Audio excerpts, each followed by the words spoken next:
Welcome, ladies and gentlemen, to another edition of Tornado Talk. Every Monday night at 7 p.m. here at Dugan's Pub. Appreciate you joining us here at Dugan's and also on Facebook Live, wherever you may be tuning in from. Dugan's Pub, 29 West French Broad Street, right here in Brevard, North Carolina. Come on by and talk some Brevard College athletics with us and enjoy the fine food and drink here at Dugan's Pub, and maybe even settle in and watch some sports. Lots of action going on tonight, college basketball as well as Monday night football here at Dugan's Pub. Exciting show on deck for us tonight. We'll have Jeff Joyce, the Brevard College Director of Alumni Affairs, on the show to talk about tomorrow's I Heart BC Day. We'll also have men's basketball captains Cavell, Kingsberry, and Levi Lamb coming off a big win last week over Bob Jones. We'll hear from head men's basketball coach Lee Burgess. We'll talk some football with Director of Football Operations and Recruiting Coordinator Dynomite Kuhn, known as Coach Dyno. And Angie Hughes, newly promoted Director of Compliance and Academic Services, will be on the show to give you even more of a look inside Brevard College athletics. Do want to thank our sponsors Arby's, Zaxby's, Holiday Inn Express, Hampton Inn, Ingalls, Mission Sports Medicine, Comporium, Pepsi, and of course our home of Tornado Talk, Dugan's Pub. Since we saw you last, I hope you had a wonderful Thanksgiving. Just prior to that Thanksgiving break, men's basketball with a big 74-61 win over Bob Jones in the home opener at the Bosch.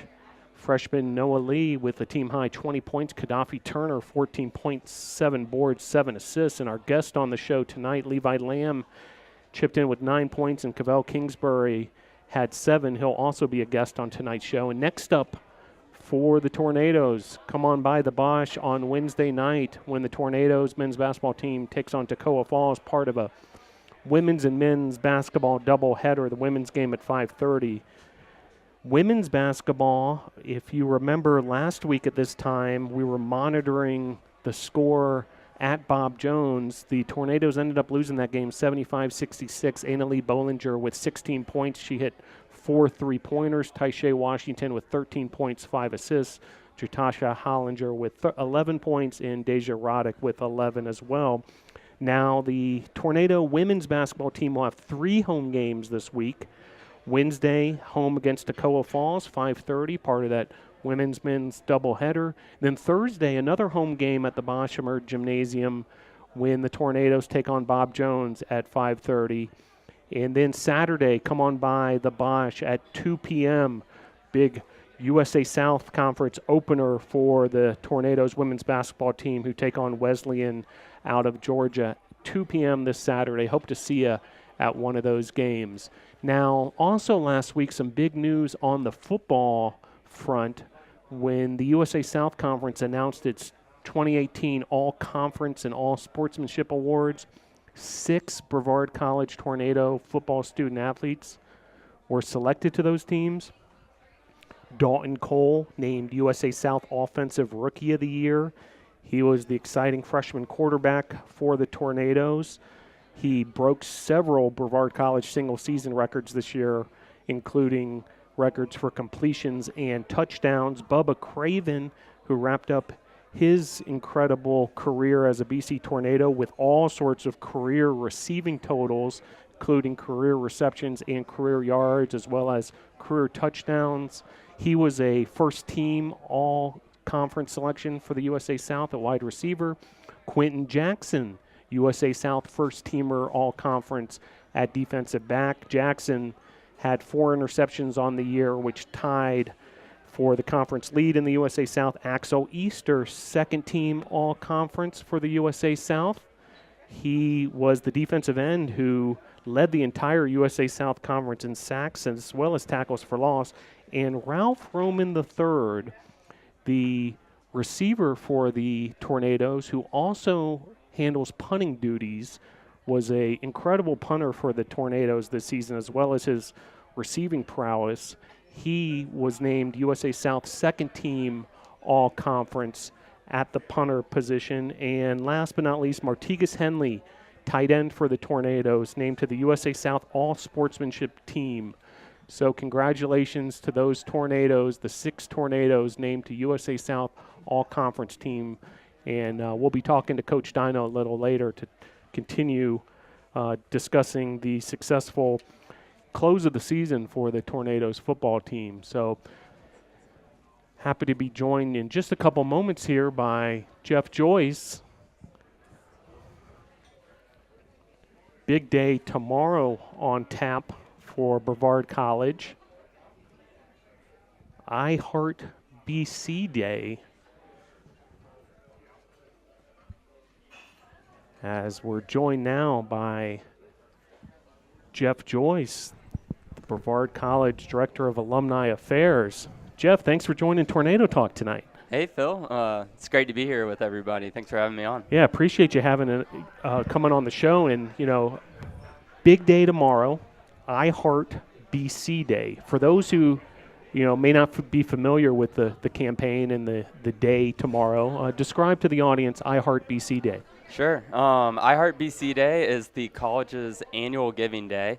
It corresponds with National Giving Tuesday, which a lot of people might have heard about. So, kind of entering this holiday season, a lot of people are probably familiar with Black Friday, Cyber Monday, and kind of to kick off the charity season and this Christmas season and the season of giving, we've kind of formed Giving Tuesday. So the school has paired their their annual giving day with National Giving Tuesday, and it's a chance for our alumni and friends to really celebrate their love for Brevard College and just the institution as a whole by making a gift and just supporting students and scholarships and all the programming that we have going on at the school.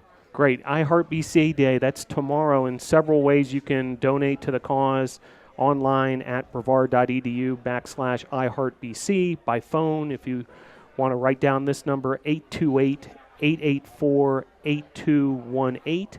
And you can even mail in your donation to the alumni office at 1 Brevard College Drive, Brevard, North Carolina, zip code 28712. Be sure to specify I Heart BC Day in the memo.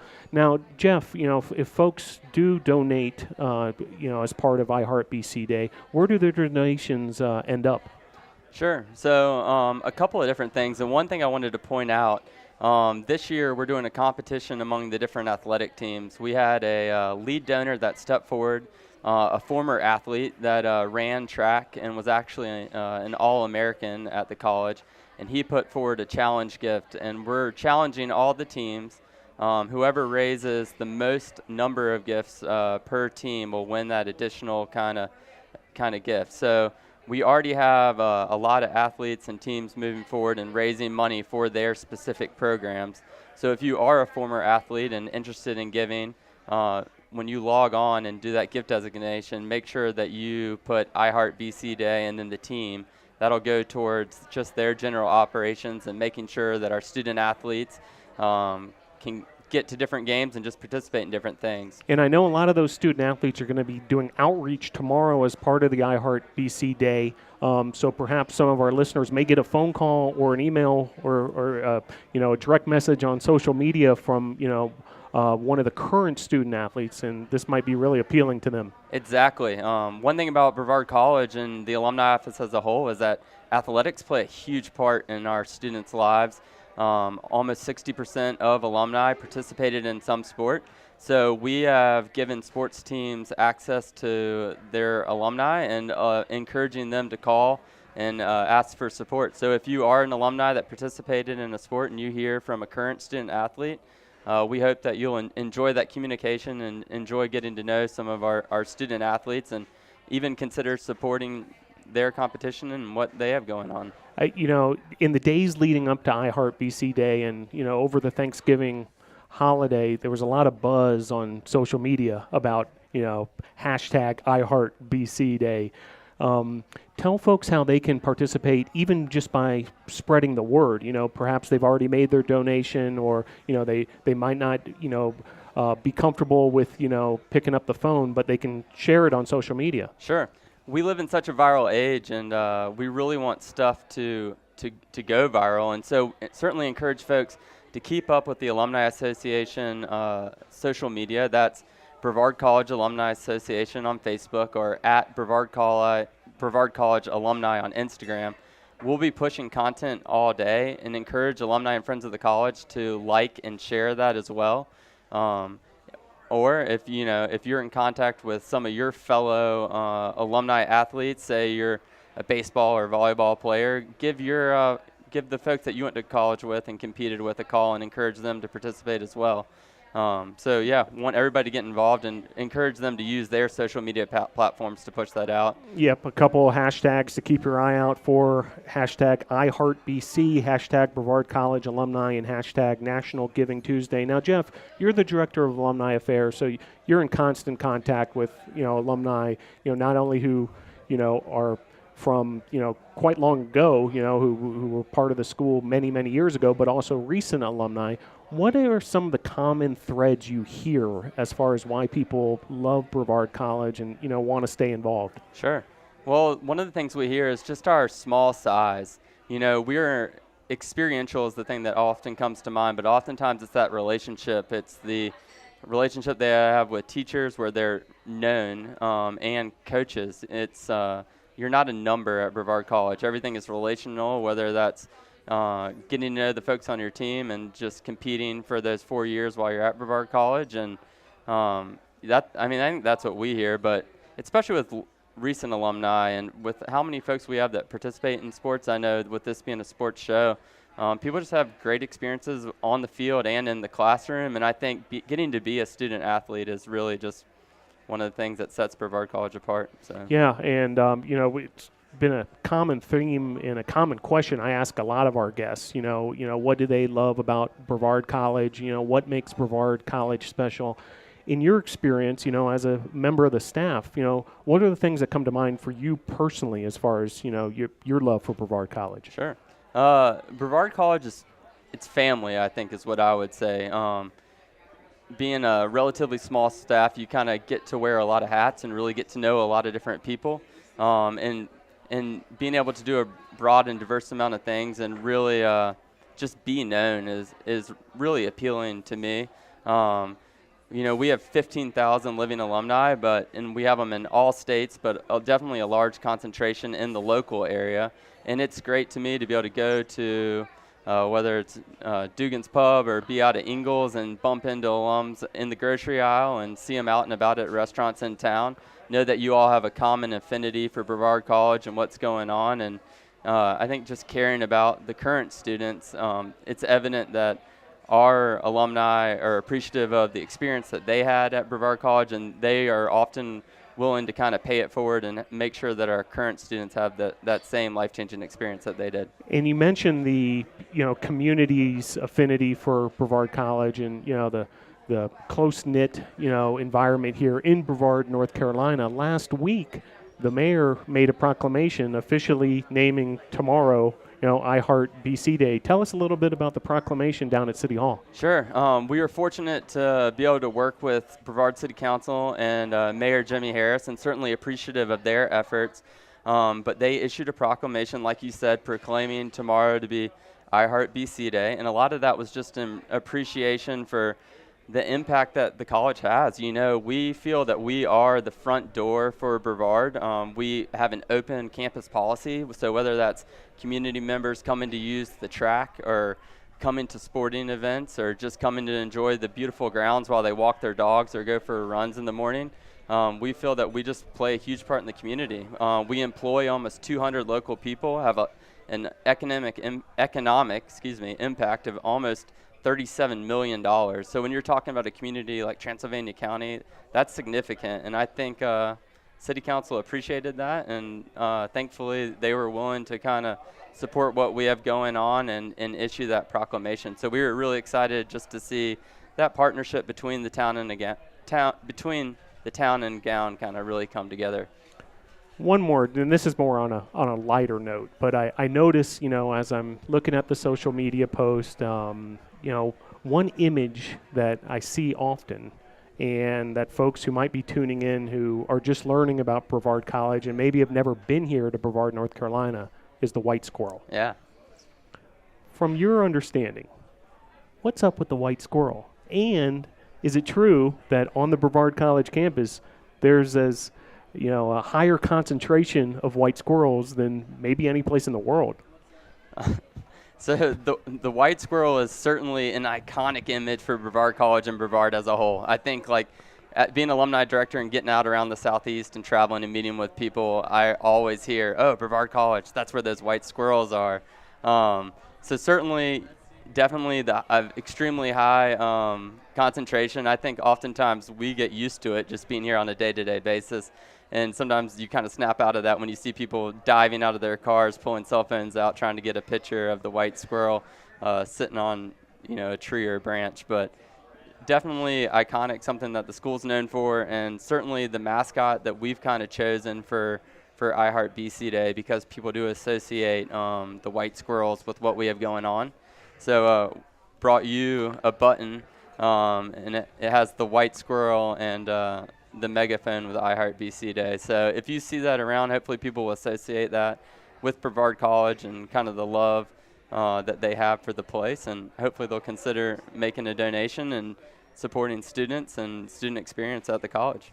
Thank you. I'll proudly wear the button for tomorrow's I Heart BC Day. And in fact, if you want to stop by the Alumni House, alumni is welcome to stop on by. There's a ton of white squirrels there, no doubt. Come on by and say hello to the staff as well, right? Yeah, I'm glad you said that. We're going to be open from 7 a.m. All the way till 6 p.m. tomorrow night. We'll have some refreshments and stuff. Encourage community members and alumni to stop by. We'll be there to take donations in person, and We'll certainly have white squirrels for people to see as well. So. Well, Jeff, appreciate it. Well, great cause tomorrow, I Heart BC Day. Check it out on social media. Hashtag I Heart BC. It's all over the place on social media, and several ways you can participate. The best spot to really just set your browser to and check everything out, brevard.edu/iHeartBC. Jeff, really appreciate you coming on Tornado Talk, and best of luck tomorrow for the big iHeartBC Day and moving forward. Yeah, I really appreciate it, Phil. Great. Thanks, Jeff. All right, that was Jeff Joyce, Brevard College Director of Alumni Affairs, previewing tomorrow's big iHeartBC Day, and hope you can participate in that, where your gifts will go to support scholarships and programming at Brevard College.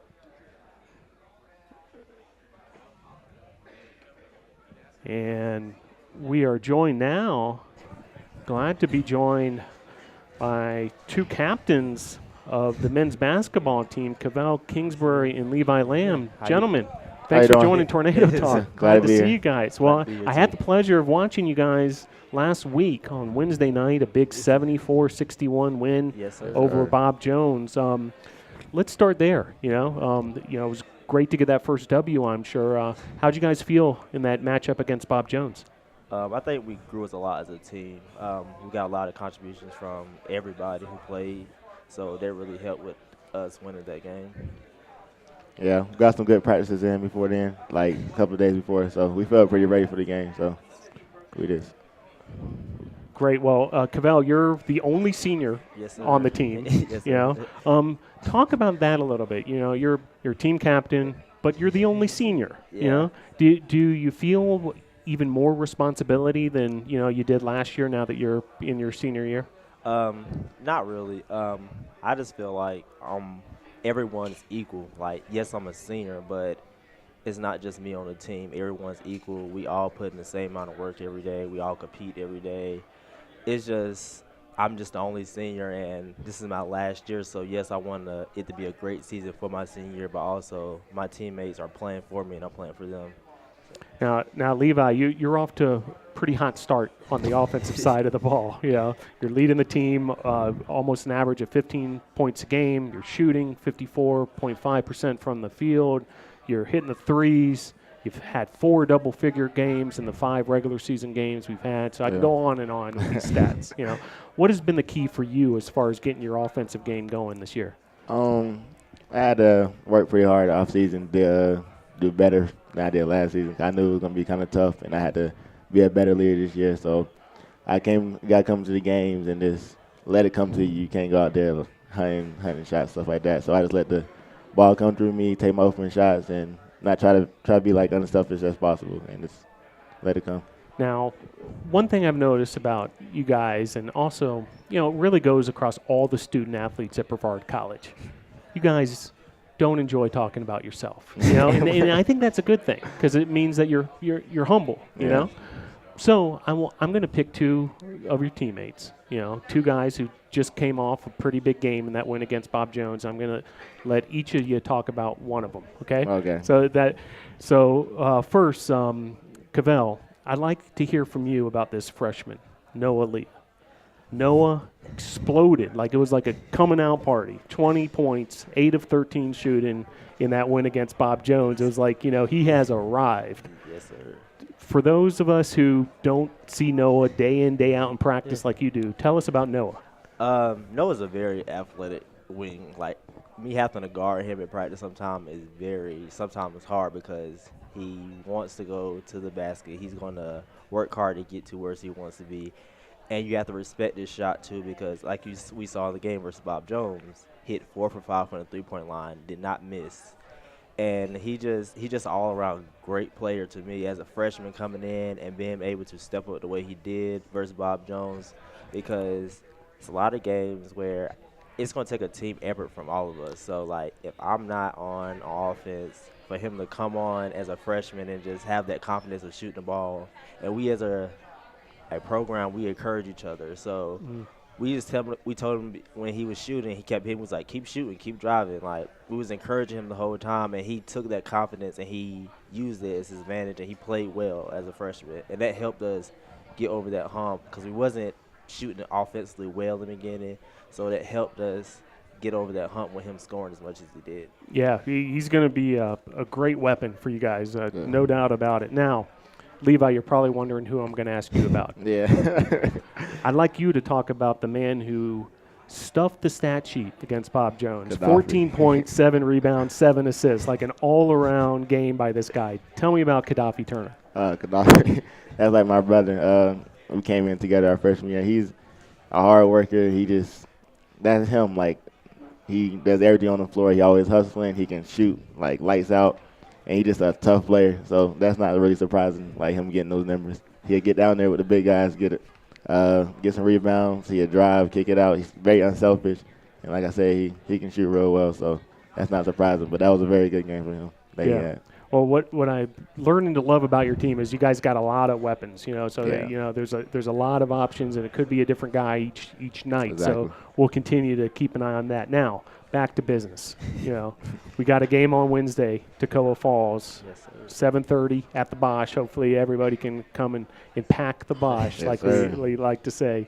What have you guys, you had the Thanksgiving break, but then you're right back to work, over the weekend. Yes, sir. What have you guys been focusing on heading into the Toccoa Falls game? Yeah. I know a lot. The first day we got back, he ran us a little more than usual because he had to get the Thanksgiving dinner off us, but that was expected. But we worked a lot of transition and defense because Bob Jones is Toccoa Falls is a running team, so they like to push it. So if we don't get back in transition, that's what they like to do. So if we don't get back, that's going to kill us. So we worked a lot of defensive stuff of transition and be able to get back and talk because we play a 2-3 matchup zone, so that plays a lot of us talking. We don't talk. We don't know where our man is at, or we don't know where somebody is at, so we're not talking. That kills us on the defensive end. Great. Anything to add to that, Levi, as far as preparation for Toccoa Falls on Wednesday? That was most of it, and I would say, like, just playing a full 40 minutes because we have trouble doing that. We'll play a great first 10 minutes, and then we'll sag off, and the team will come back. But we've been focusing on, like, playing a complete 40 minutes and just going hard the whole time and, like, not stopping. Cavell Kingsberry, senior from Rocky Mount, North Carolina, Southeast Raleigh High School. Levi Lamb, junior from Atlanta, Georgia, Hapeville Charter High School. Now, guys, I ask this to pretty much every guest who comes here, and you guys are upperclassmen. You've been around a little bit. What do you love about Brevard College and being a Brevard College Tornado? I like it because of the environment and how small it is. Like, you get a one-on-one relationship with your teachers, and it helps you move forward in life. Like, I have pick up relationships with some of my professors that I know I could use them later on resources when I need to get somewhere in life. So that's my reason for choosing Brevard. About the same. Like, I like the small classes and like being able to talk to my professors because it's some stuff like math. I have probability and statistics, and I can't stand math, but I know Not an easy subject for most anybody. Yeah, it's not easy. So I know I can just go to him whenever I need for help, and that's been good for me. And also, like, it's real quiet around here. I like that. Like, it's not a lot of noise, and I can just chill a lot. So. Don't have the traffic like you do in Atlanta, Georgia, either. Huh? Do not. Atlanta traffic is crazy. No doubt about it. Well, guys, Cavell Kingsberry and Levi Lamb, thanks for coming on Tornado Talk. We're going to be there Wednesday night, looking for a big win over Toccoa Falls, and really enjoyed getting to know you a little better and looking forward to seeing you at the Bosch. Yes, sir. All right. Thanks, guys. Thanks for having us. All right. Cavell Kingsberry and Levi Lamb, two captains of the Brevard College Tornado men's basketball team.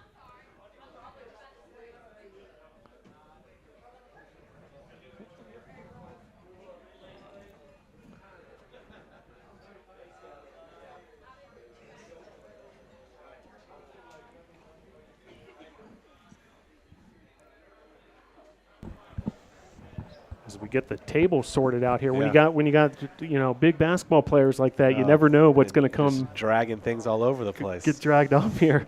Great to have head coach Lee Burgess, men's basketball coach, Brevard College, back on the show. Well, great win last week, 74-61 over Bob Jones. Do want to break it down a little bit more with you, Coach. Okay. One of the things I noticed was Bob Jones controlled the action from the opening tip for the first few minutes of that game. It seemed like it took the Tornadoes a little bit to either get in rhythm or to kind of, figure out how to defend Bob Jones. And really, once they did, controlled matters for the majority of the remaining part of the first half and, throughout the second half. Did you see the same thing, that it was a bit of a slow start? I did. I challenged our guys to try to get off to a good start, which we really did not do. But to our guys' credit, we did stick with it. Now, we were expecting to see some zone from Bob Jones and some man-to-man defense. They played us 40 minutes of zone. So it took us a little bit of time, and they did switch their zone a little bit from a 2-3 to a 3-2. So they were switching their how they were guarding us. They were switching it up, pretty efficiently. And it did take us a little bit of time to figure out the right areas to attack. And even early on, we got some decent shots that just didn't go in. And sometimes that happens. And so our guys stuck with it and didn't freak out and stuck with what we needed to do and started to figure it out a little bit better and got some better looks around the rim and defensively we stepped it up a little bit too. Bob Jones did get off to it. They got off to a good start. I don't remember the 8-2 or 10-2 or something like that. 10-3 to start. So yep. Stuck with it and was able to get the game back right and finish strong. So, I know we spoke right after the game, and that was what I was most pleased with just our, we hung with it, didn't freak out, didn't go crazy, and stuck with what we knew would be successful in the long run, and it played out that way. Yeah, and really not letting them back into the game. Once you do have a lead is a key part of that. I asked the two captains about them, but, and I talked to you after the game about them as well, but just want to reiterate, Noah Lee really had a breakout type performance, freshman Tornado, 20 points, 8 of 13 shooting. Tell the audience who might not have seen Wednesday's game, what Noah did that night and, what we can expect from him moving forward. The big thing he did first in the first half was he made some shots from the arc, which everybody else was really struggling to do in the first half. We didn't shoot it well from three as a team, but Noah made 3 threes in the first half, and he made another one in the second half for 4 in the game. So he shot it well, got some great looks against the zone, and then also took it to the rim very, very strong and finished around the rim. So he's a very versatile player that can do a lot of things offensively. Was good for him to probably see a zone and get his feet set on some. His progression is now going to be being able to make the game slow down a little bit for him when he's being guarded man-to-man because he does have the ability to be able to score the ball in a lot of different ways. And he is going to be faster and stronger than a lot of guys that are guarding him. So if we can continue his progression and get him feeling that comfortable against man-to-man, then that's the next progression for him. But he's a very, very talented young man who wants to be good, he's bringing it more consistently in practice and in games, and I think his comfort level is only going to increase. Now, you may have heard me talk to your two captains, Cavell Kingsberry and Levi Lamb, and it was hard for me to get them to talk about themselves. Yeah. Which I told them I think that's an attribute. That there's some humility there. But as their coach, and these two captains who are the leaders of your team, I'd like you to talk about them. Okay. Cavell and Levi, and exactly what they bring to the team, not just on the court, but as from a leadership perspective. So both those guys, those two guys are our most vocal leaders, and it doesn't really come naturally to either one of them to be the vocal leaders. So it is something that they're having to kind of step out of their comfort zone. I think they know that it's them. They know that that's a void they need to fill. And so I think, their willingness to get out of their comfort zone to provide what the team needs does, speak to, the teammates that they are. Cavell came to us as a junior college transfer. This is his second year in the program. Is a great intangible guy. Does a lot on the floor just from a hustle standpoint, and just kind of a grit standpoint. A very good on-ball defender, very good rebounder, a good driver of the basketball on offense. And so, some of the things that he does don't necessarily show up in the stat sheet. Levi is the flip. The things that he does really well do show up in the stat sheet. Scores points, rebounds the ball, blocks shots, things like that. But both of those guys, I think, realize they need to be vocal leaders. Just number one, the seniority that they have on the team, the experience they have in the program kind of lends itself to that. And so, again, doesn't come naturally to them to be vocal, but they're stretching themselves to be the leaders that we need them to be. Now, last thing on Bob Jones, a big effort from the bench as well. Messiah Pankey and Drew Mosley both, big part of that. But I know there was other contributors too. Oh. It seemed like you were throwing several different looks at Bob Jones. Talk about your bench a little bit, and who were some of those key contributors? I don't know that I have these numbers exactly right, but I want to say that the bench scoring in the game was like 34-2 or something like that in our favor, which. Anytime you can get that kind of production off your bench, you're going to love it. Noah had 20 of those, and I want to say Drew had 8, maybe 8 points. Yep, Drew had 8, and Messiah had 6. So there's 34 right there. And, all three of those guys are freshmen. And I think for them to be able to sit on the bench to start the game and just kind of get a feel for how the game is going, see what the other team is doing, see what we're doing to be successful, and then when they get inserted into the game, kind of have a crash course real quick and being able to watch it to see what can be effective. But to their credit, you showed up in the Bob Jones game. I mean, they were obviously engaged in what was going on, and once their number was called, were ready to go and produce. So you don't always get that level of engagement from freshmen, and so to have it from those three guys, and then some others too, but we're talking about those three guys, to have it in that game was a huge, huge help and a huge piece of us winning that game. Yeah, makes a lot of sense. Now, this week, a game against Toccoa Falls on Wednesday, part of a women's-men's doubleheader. Let's touch on that just for a second. Great opportunity for the fans to catch both teams for the Tornadoes. The women's team first at 5:30, then the men's at 7:30. How about in terms of the logistics of it and preparation when there's a doubleheader, and not just if we're hosting one, but on the road as well? You come across this, and you don't know when that first game is going to end necessarily. Right. Can you talk through the audience, who have never been privy to this, this sort of decision-making, what goes on from a head coach's standpoint as, you're waiting for that first game to end, but you're also trying to keep the team ready to go? Yeah. So typically what we'll do is, we'll encourage our guys to get to the girls' game and watch a little bit of it. But then towards the end of halftime of the girls' game, we want them to be ready. So that's taped, braced, uniform on, ready to go. And so when the second half is starting, we will – at home, we'll find an area, potentially the Augs gym or the hallway or in our locker room or whatever, where our assistant coach, Kaylin Johnson, will start stretching them out and moving them through some things just to start getting loose and start breaking a little bit of a sweat,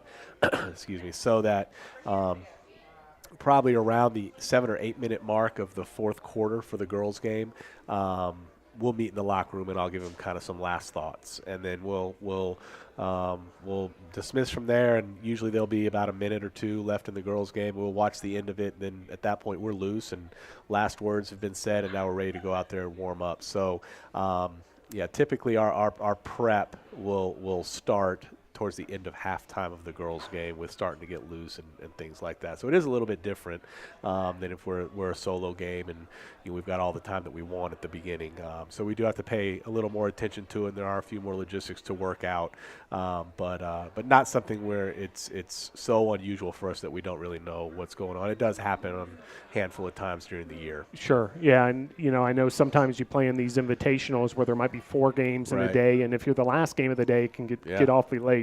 So something you have to prepare for. But I appreciate you describing to the audience kind of the timeline there, on those double headers. So doubleheader against Toccoa Falls. Women's game starts at 5:30. Men's at 7:30. Hope to see you on Wednesday at the Bosch. I asked the guys about Toccoa Falls, and they mentioned up tempo. Is that the key to stopping the team from Toccoa Falls? They play pretty free offensively when they have the ball. They spread the floor and drive it and kick it and shoot a decent number of threes. And like I said, it's a pretty free-flowing style of play. The game with them was a pretty big game of runs last time. We got off to a great start in that game and built a double-digit lead early in the first half, and then they came all the way back, and they were up 8 at the end of the first half, and Gaddafi Turner threw in a three-quarter court shot at the end of the half to cut it to 5. We were down 5 at the half, and then we had a great start to the second half and had a 18-point lead kind of midway through the second half, and then they cut it all the way down. I think they got it to within 4 or 6 until we were able to kind of spread it back out. So it was really a game of runs in that game. So we'd like to be a little more consistent and consistently good, not consistently bad. So we'd like to be a little more consistent with our play. But yes, they are going to play in transition. They are going to be free with how they play and shoot a lot of threes. So we'll need to be engaged in what's going on and make sure that we have our assignments locked down. Then on Saturday, road game in Raleigh, North Carolina at William Peace, and that's a USA South Conference game, the opener for the USA South for the Tornadoes. The conference schedule, they sprinkle in a couple of these conference games in early December, and then it gets going in earnest in January. I know every game matters, but certainly, I'm sure from a coaching perspective, you're thinking that USA South game is a big one for you guys. Yeah, I mean, the first part of what you said is right. They're all big. USA South games obviously bring a little another layer of familiarity. So anytime you have that familiarity with your opponent, there's seemingly a little bit more on the line when you just put that much more preparation into it and that much more familiarity. So, Peace was a team that came in here and beat us at our place last year, made a lot of threes in that game. And so, we have not, as a staff, turned our complete attention to them, obviously, with the game on Wednesday. But we'll start to get into them a little bit more probably Wednesday afternoon ourselves, and then certainly get the team pointed that direction Thursday. We haven't really done anything with them yet because of this game on Wednesday. But it's a team that runs a very structured type of offensive motion, but they will shoot a lot of threes as well. And they had one kid make 11 threes on us at our place last year, which I want to say was a school record for them.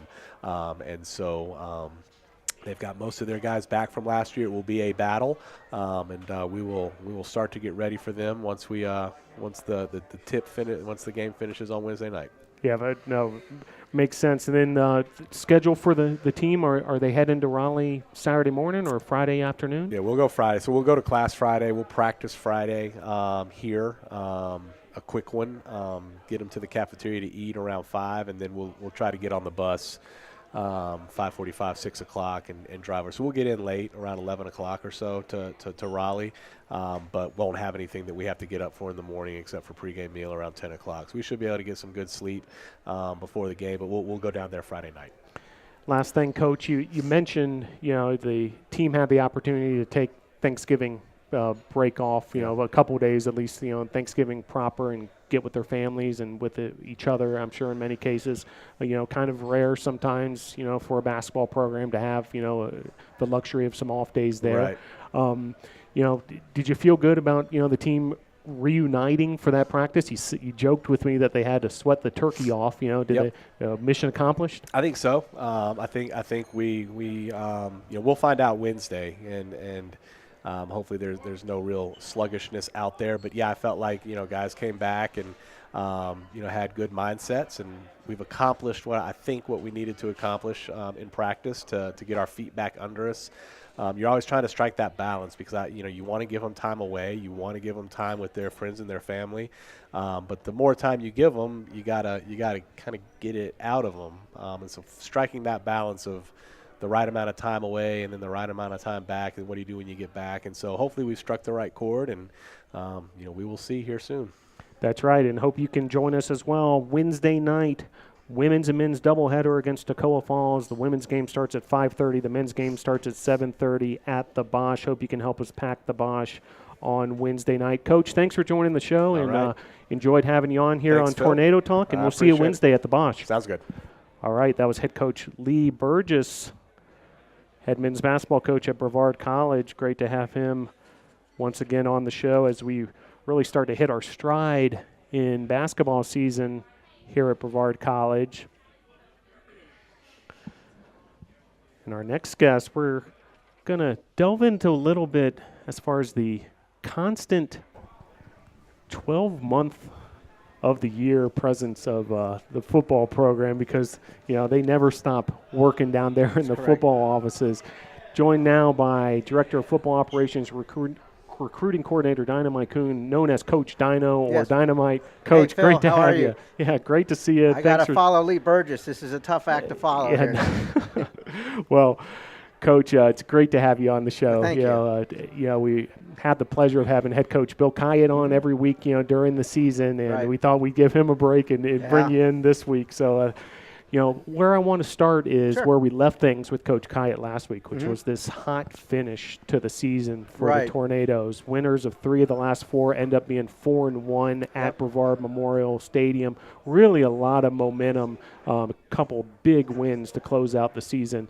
From your perspective, kind of big picture as far as where the program's heading, and also from a recruiting perspective, how big was that, to come up with those wins at the end? Well, I definitely feel like first and foremost, having 51 guys on the sideline prior to the game is just a direct indicator of the optimism and enthusiasm being at an all-time high right now. And when you say 51 guys, you mean 51 recruits visiting Brevard 51 prospective College? student-athletes, yes. That's what we had Outstanding. Prior to that last game. Again, some of the time in recruiting, it's, as you mentioned, it's a gambit. It's an ever-evolving beast. It never stops.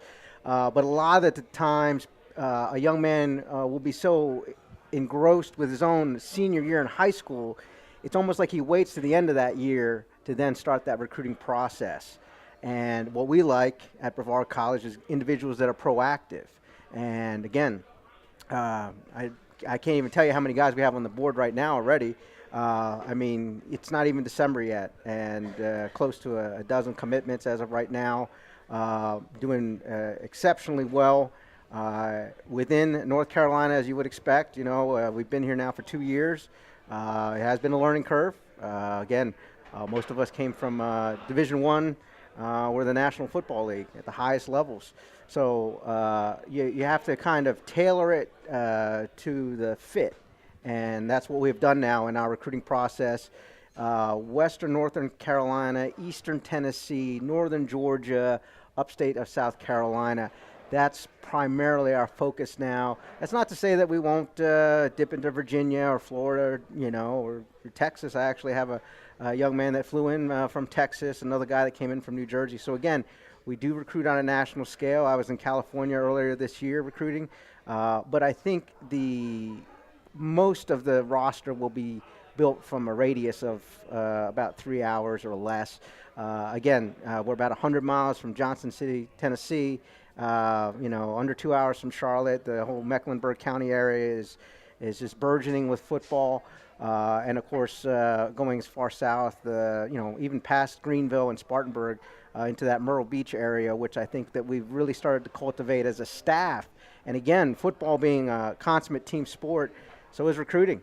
So yeah, I have the title, but that just means that I'm the one organizing everything because everybody else has their own silo, their own niches. As you know, we pride ourselves on having every assistant coach actually playing the position they're coaching.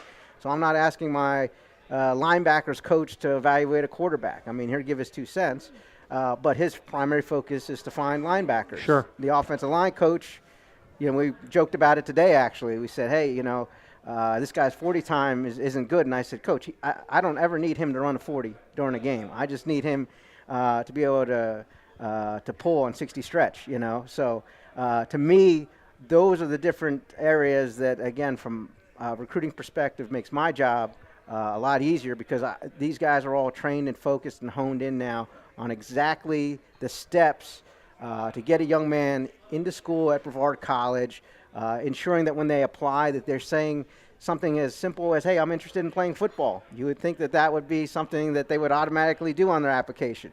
Not necessarily the case. Also saying if they're being recruited or not.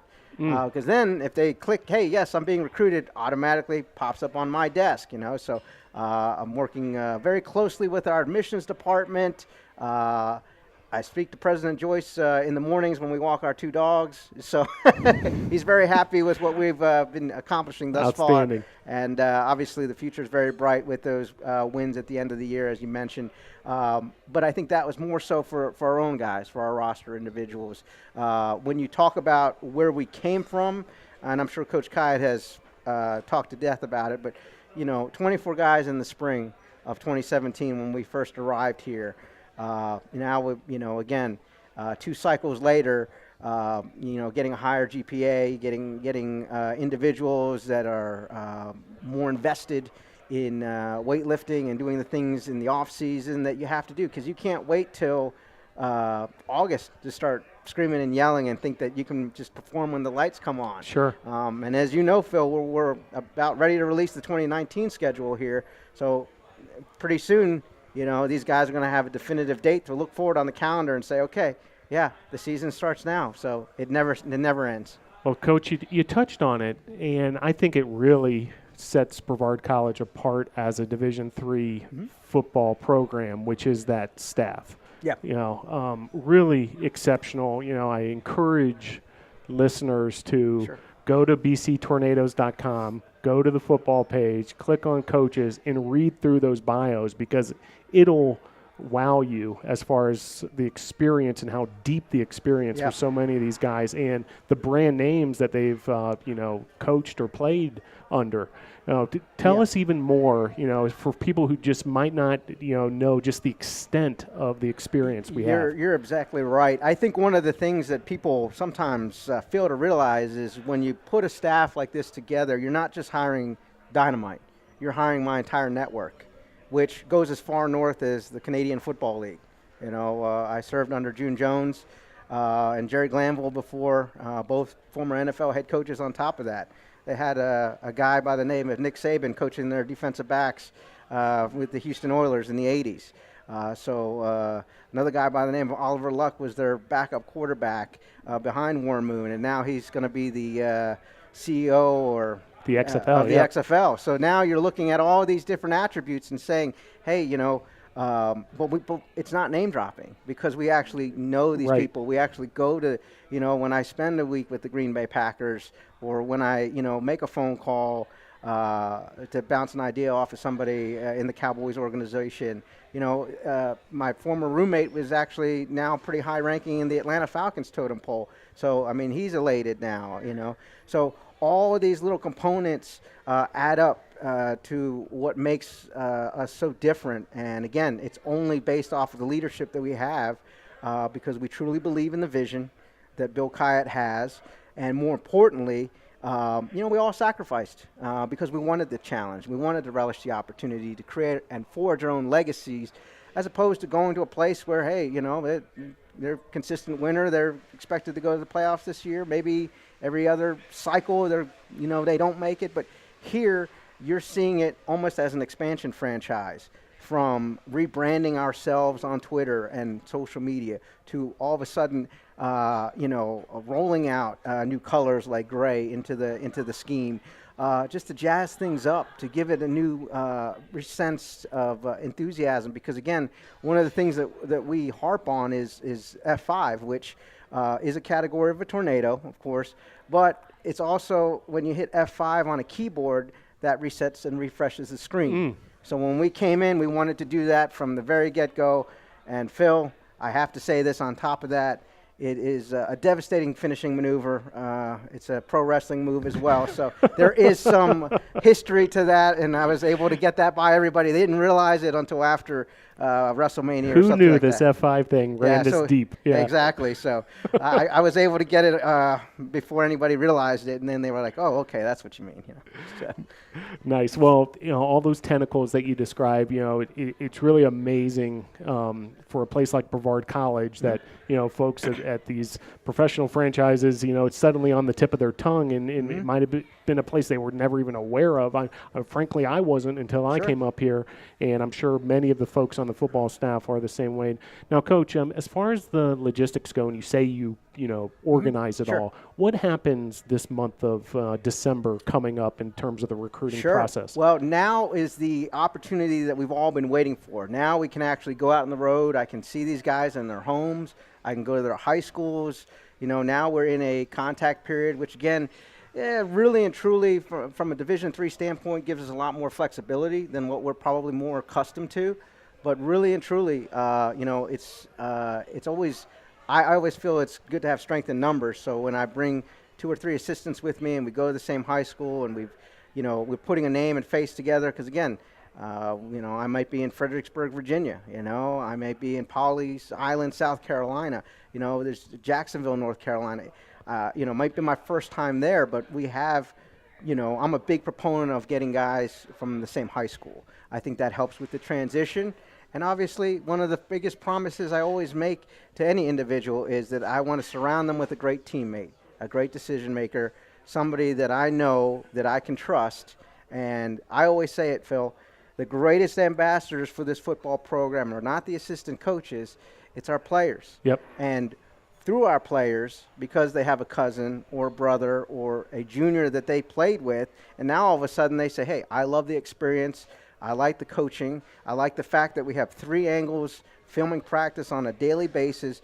Those coaches watch that, evaluate it, grade it, everything. I mean, even as far as body language is concerned, how they interact with an athletic trainer, everything is evaluated on a daily, consistent basis. And again, just because we're classified as Division III, we do not operate like a Division III. We do not coach like a Division III. We do not recruit like a Division III. And I do feel like the biggest difference that we have is just the genuine sincerity that we have and the connection that we make with these young men. Because, again, a guy like Dominic Reed, who was on that 24-man roster in the spring of 2017, turns 21 today. Happy birthday. Only happens one time in his life. He better stock up on Pedialyte.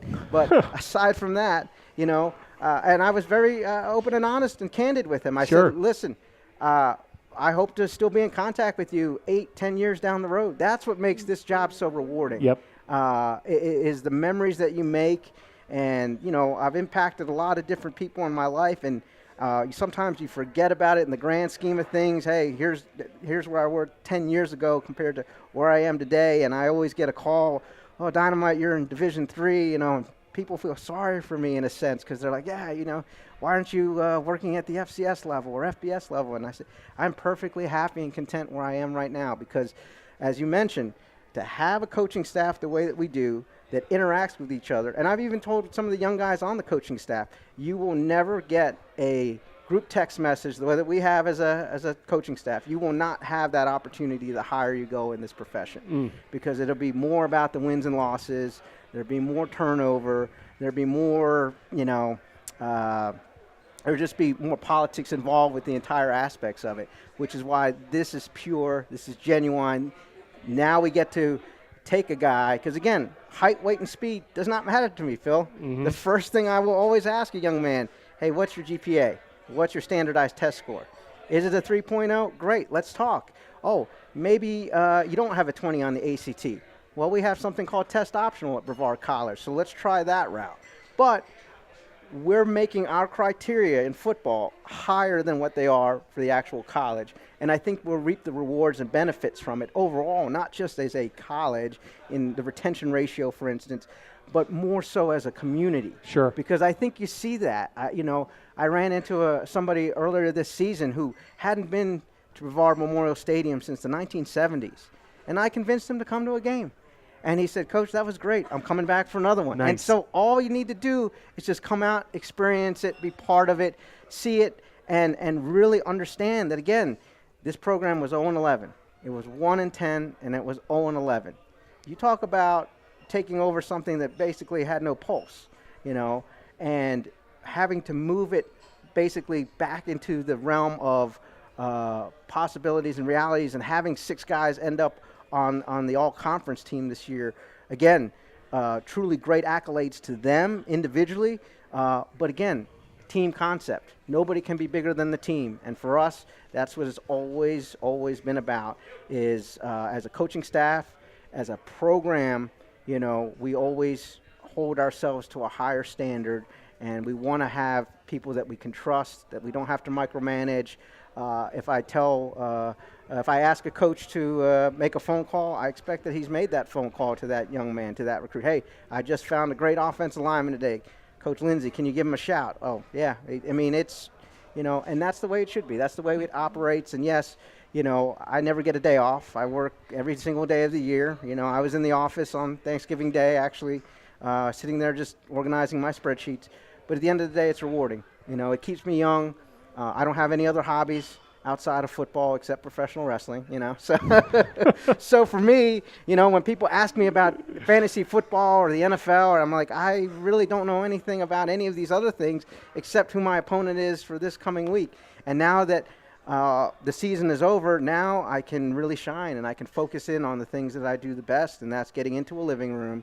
And it's not convincing a young man, Phil, because to me, he's already bought into it by allowing me into his home. And he will just, it just kind of resonates with me, because I sit there sometimes doing a home visit and they'll look at their watch and say, but don't you have somewhere else to go? And I say, no, I'm here right. until. And then it just happens organically. That's right. Yep. Beautiful. Well, do want to mention again, we mentioned at the top of the show last week, USA South Conference. 6 Brevard College Tornadoes making those all-conference teams. Dalton Cole, USA South Offensive Rookie of the Year. Bubba Craven, USA South First Team All-Conference. Quinton Jackson, USA South First Team All-Conference at DB. Axel Easter, Second Team All-Conference. Ralph Roman III, who most folks probably know as a wide receiver, but handled punting duties as well, gets a Second Team All-Conference nod at punter. And Martigas Henley named to the USA South All-Sportsmanship Team. I know you said it's all about team, but having those kind of accolades, as well as several USA South Player of the Week awards throughout the season, has got to help just elevate the program altogether and help in the recruiting. Yeah, there's no doubt about that. I think if you come to Brevard, the biggest thing that I always tell people is there is no seniority here. These guys on the roster right now understand what my job is, what my responsibility is, and that is to go out and recruit the best student first, athlete second. But essentially, that depth chart, it's all fair game again. They understand that. They relish that. They want that competition. It only makes everybody better at the end, when you have a driving force like that behind you. But understanding that, there may be some position switches coming in the spring. There may be some transfers coming in. There's all kinds of different aspects of it. But overall, I think the core and the nucleus of the guys, the perimeter guys, are all coming back. That secondary that with Quinton Jackson leading the way. Again, I know we had Andreas Wyatt on here at one point in time. Dante Anderson does not get enough love because he just doesn't get thrown to, in the safeties, Ross and Sneed lockdown and all corner those like guys. Dante. You never call his number. That's it's because right. he's doing his job so well. That's right. So coupled with an offensive line that now they're a year. They've been able to work together for a good year. And you've got some guys that have been swing players that have had ample opportunity to get some playing time. You give them another year in the weight room, and You're cautiously optimistic about your chances next year. And then again, you sprinkle in some of these guys. Again, and like I said, the roster guys, I saw several of them today in the training room. They're ready. You know, they understand. They know what's coming in. They've heard the rumors. They've seen some of the guys on the sideline and say, you know, I mean, we had an assistant athletic trainer that doesn't normally work football games, and she said, who are all these guys? Who are all these big guys? I said, well, that's a tight end. You know, that you know, she couldn't comprehend. I said, well, these are recruits. This is what is coming with the next class. Right. And so, again. Nothing like that internal competition to really get the juices going and get these guys working hard in the offseason. When they you know, per NCAA rules, you got to be away from the coaches for a long amount of time, and it's up to them to get it done. Which, again, is one of the reasons why one of the first things I do when I get into a high school, I ask for that high school transcript. I look at how many tardies this man has. That tells me how much discipline he has. I understand whether he's just there to play football or whether he's there to get an education. And then on top of that, again, recruiting is twofold. It's one, talent evaluation, which isn't hard. I think we all can see within the first 10 plays or so whether an individual has the ability to make a cut or a block or a tackle, if he can strike. And two is the investigation portion, which is the part I really like when I get to a high school, because I start asking around. I'll ask a secretary. I'll ask a student worker. I'll just say, hey, do you know so-and-so? Have you heard about him? Oh, and then the real, you know, because now it's totally unfiltered. Yep. You know, now you try to find out a little bit more about the character of a young man, and that's why it's so important and imperative that we bring individuals in here who again, are proactive, who are first in line, who sit in the first 3 rows in class, who go to class, who we don't have to cattle prod to go to the weight room or the training room, you know, or to do community service or any other type of events that we have here. Because, again, we do ask a lot of these guys, but it is a privilege. And it's one of those things where, you know, again, Coach Kyatt has made it very clear, hey, these are the rules. If you do, you know, if you don't do this or you do this, then this happens. So is it my fault that you overslept and didn't go to class and missed an exam and now your midterm's at a different position than it should be? Or is it yours, you know? And so, you know, again, I think because we do spend a lot of time away from these guys, they have to be inspired in their own right, you know? They have to be better than what they were yesterday. And one of my favorite poems is The Man in the Glass. And in it, he just talks about, hey, look, you can fool a lot of people down the pathway of years, but all of it will be heartache and tears if you fail that man in the glass. So ultimately, you'll have only yourself to look at. And again, college football, what we always say it, you have 40 games. 40 games that you might be able to play, guaranteed, might, and you might not get in every one of those games, you know? So it's a very limited time frame. So when we take a loss, it's equivalent to a 12 or 16 game losing streak in the NBA or the NHL or Major League Baseball, because it is devastating. It is something where we will never go into a contest. Regardless of who the opponent is, we're never going into a contest thinking we're going to coach this game to lose it. You know, that would never be anything that we do here at Brevard College. And I know, again, one of the things that I'm also responsible for is scheduling. So we're very close to having, telling a 2019 incoming fall freshman, hey, look, here's who you're going to have for your junior year homecoming. Here's your non-conference games as a senior. You know, again, I always tell people, hey, look, go to as many colleges as possible. It's a big decision. It really is. The decision they make for the next 4 years can affect the next 40 years of your life. You want to go to as many places as possible. Talk to as many assistant coaches as possible. Get a feel for it. Get a vibe for it. And then come back and talk to me. Well, appreciate all that, Coach, and really appreciate the high standard, you know, you guys have set, you know, for the student athletes coming in here to Brevard College. And I love hearing about that diligence and that investigation, you know. What do these guys do when no one's looking? That's right. You know, that's kind of the key to it all. Integrity. Yep. You know, a lot of people have defined integrity exactly that way. But, Coach, really appreciate you know, filling in the audience a little more. You know what goes on behind the scenes with the Brevard College football. You know, a great end of the season. You know, winning those last 3 or 4 games and those 2 final games, and you know, just flying colors. Brighter times are even around the corner. There's no doubt about it. And for folks who haven't jumped on board, and I'll close with this. I opened the show with Jeff Joyce of the alumni office. Yep. Tomorrow is I Heart BC Day. I know the football team is working hard to make that thing a success and to help raise funds, because, a football program on this level here in NCAA Division III relies on donations like those that'll be coming in tomorrow. It does. And that's one of the things that it was a culture shock to hear that we would have to day trip a game, for instance, which is something that I'm not accustomed to. I mean, team travel is something that I've done for over 10 years. And I was just telling my fellow colleague and the next person up, Angie Hughes, the same itineraries I used in FBS football, the same rooming list, everything is the exact same that I was using when I was working in FBS football, and I'm doing it at the Division III level. And I Heart BC Day is very important to us because, again, there's so many other aspects. And as you know, we also rolled out our football Letterman questionnaire recently to, again, bring people back, because obviously in the first couple of years, the primary objective has been graduating the students and obviously keeping them eligible and winning games, which we started to accomplish that task.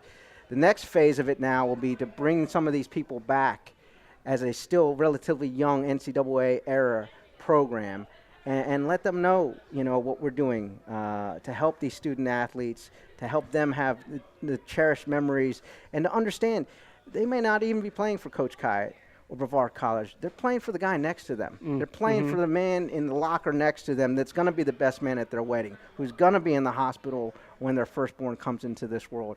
And that's why, again, if Brevard College football touched your life in any way, I strongly urge you to make any monetary donation tomorrow on November 27th. As long as you write football on the memo line, it'll go towards not only the football account, the gift account, but it will also count towards the I Heart BC overall campaign, which, again, I love Jeff Joyce. I love David Joyce.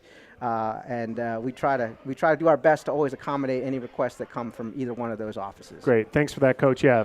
Hashtag iHeartBC, or go to brevard.edu/iHeartBC and jump on board to tomorrow, a big campaign to help raise funds to support scholarships and programming at Brevard College. Appreciate having Coach Dynomite on the show, an inside look into what goes on the recruiting side. And that brings up our final guest, Angie Hughes. Well, thanks for joining Tornado Talk, Angie. No problem, Phil. All right, so we started this segment when we started the show this season, Tornado Talk, inside athletics. Wanted to let folks know, who is working behind the scenes in the athletic department and getting things done. And you're one of those people. Yes. And you were recently promoted to the Director of Compliance in Academic Services. Yes. First, tell the audiences, what your responsibilities are at Brevard College. So I am responsible of keep making sure everybody is staying within the NCAA rules and also the institutional policies that we have. So I monitor from admissions, PSA, all the way to playing in practice seasons, just making sure everything's in order and what we need. And then now I'm going to start looking more at making sure we're on pace to get into our full Division III and qualifications. So that's what I've really been focusing on lately. We have some reports due at the end, or June 1st, so that's what I've been looking at really closely the past few weeks. Yeah, transition into Division III, a lot of administrative work behind the scenes to make that happen. Now, Angie, I'd love to let viewers and listeners get to know you a little bit.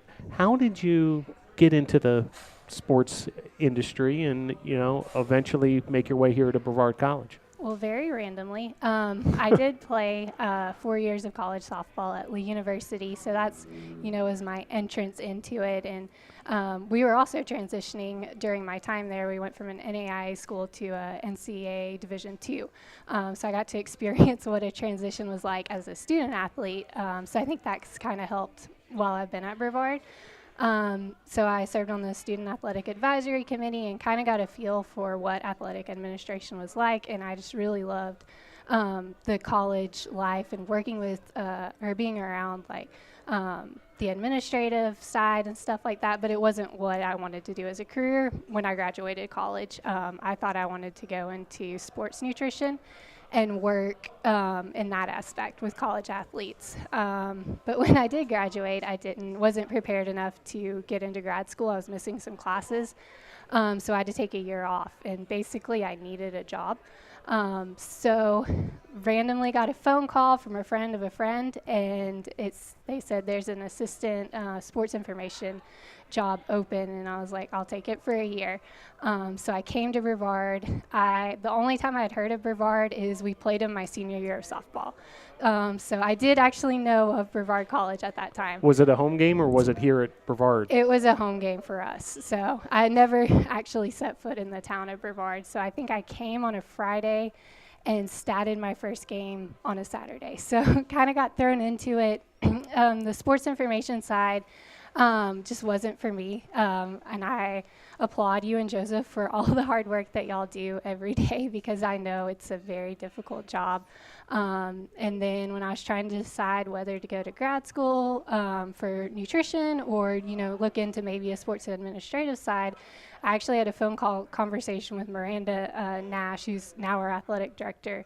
And she kind of helped put some things together, and I kind of figured out maybe I want to try the, sports admin side. So I went on as the compliance and marketing assistant, which was my job until this week when I transitioned into the director of compliance and academic services. Now, you mentioned athletic director at Brevard College, Miranda Nash. Now, you and Miranda, as well as some of the others at Brevard College, attended a convention in Atlanta, about a month or so ago, a women's leadership in college athletic convention. For those who, didn't get the chance to see some of the social media postings and read some of the details of that event, tell us, what that experience was like and what you learned. It was so awesome. So basically, it was, I think, a 2 to 3 day conference where we were just surrounded with women administrators, coaches from all levels of the NCAA, as well as junior college, NAIA. And what we did is we just kind of got together and talked about different issues that we face in our job, but we also got to hear some amazing speakers that kind of gave you a boost of motivation. One of my favorite was Diana Nyad, who swam from Cuba to the Keys without stopping, and I'm like, anything I complain about any day just does not compare to that. When she's fighting off sharks and stuff. And killer jellyfish apparently having, you can't even stop. All you can do is tread water, which is insane to me. And I just remember sitting through that and just being like, oh my gosh, okay, I can do anything now. And the experience was also cool for me because my assistant softball coach in college attended it. She's an administrator.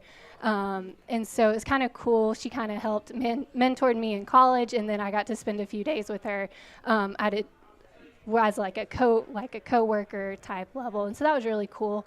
And then part of the women's leaders organization is they have a mentorship program.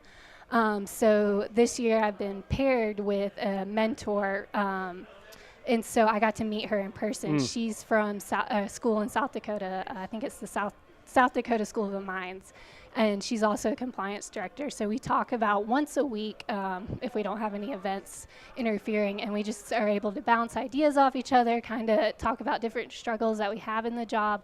So I actually got to meet her in person. Fantastic. Well, it sounds like it was a great event for you all, and just want to congratulate you on your recent promotion, Director of Compliance and Academic Services. Angie, thanks for coming on the show and letting folks, know a little bit behind the scenes, what goes on at Brevard College Athletics, and let folks get to know you. Folks often don't get to meet people like you, who are on the compliance end and are busy working behind the scenes to make sure everyone's staying within the rules. But, part of the objective of this show is let folks know everybody in the Brevard College Athletics community. Last thing, what special events are coming up, whether it's in the community or on campus, as far as Brevard College Athletics? Yeah, so Wednesday during our men's and women's doubleheader, we'll have Brevard Academy. So they have a boys and girls basketball team who generally come to a game every year, and we're excited this year because it'll be a doubleheader. So they'll get to see both the men and the women's team play at the same time. So they'll be attending the game. They'll be part of our halftime. And then the SAC toy drive will be going on, I think, the next few games. So please bring a toy to donate to the SAC, and then they'll take those to Mission Hospital with the baseball team in the upcoming weeks. And then we will have a special Christmas-themed basketball game for both our men and women coming up as well. Great. Well, it sounds like a lot of fun, but also a lot of good works in the community during this, holiday season. It's great to see so many of the teams, participating in these community service activities. Thanks again, Angie, for coming on Tornado Talk. We'll see you. All right. That was Angie Hughes, recently promoted to Director of Compliance and Academic Services. Low look inside Brevard College athletics. Well, what's coming up next this Wednesday?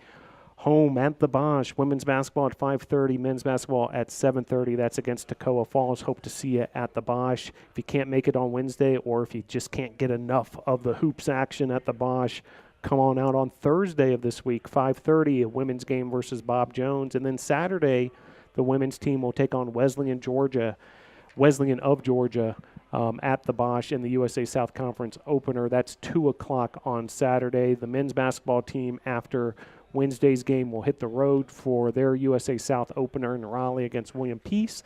And cyclocross action getting going this weekend, the SCCC Cyclocross Championships. That's nearby in Black Mountain on the campus of Warren Wilson College. Should be an entertaining day of cyclocross action. If you haven't checked out cyclocross, head on over to Black Mountain on Saturday. That'll be going on starting at about 9 a.m. in the morning. And then Brevard College hosts its own cyclocross race.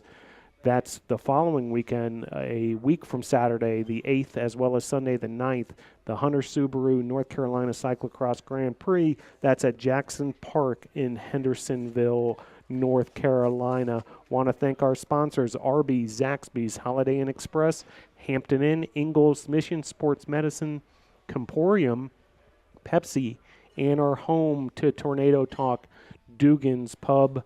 Head on over here to Dugan's Pub. You can escape some of that cold weather right now and head on in here and watch some Monday Night Football. Titans and Texans getting ready to kick off any minute now, and also some college hoops action on the many TVs here at Dugan's Pub. Want to thank our guest tonight, Jeff Joyce, the Brevard College Director of Alumni Affairs.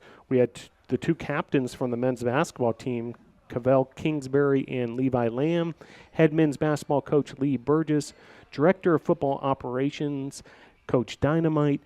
Angie Hughes wrapped up the show. She's the Director of Compliance and Academic Services here at Brevard College. Want to thank everyone for tuning in, as well as our audience here at Dugan's Pub. We'll see you next Monday night, 7 p.m. And check out bctornadoes.com for all your news and information. Thanks for tuning in tonight. We'll see you down the road. Go Tornadoes.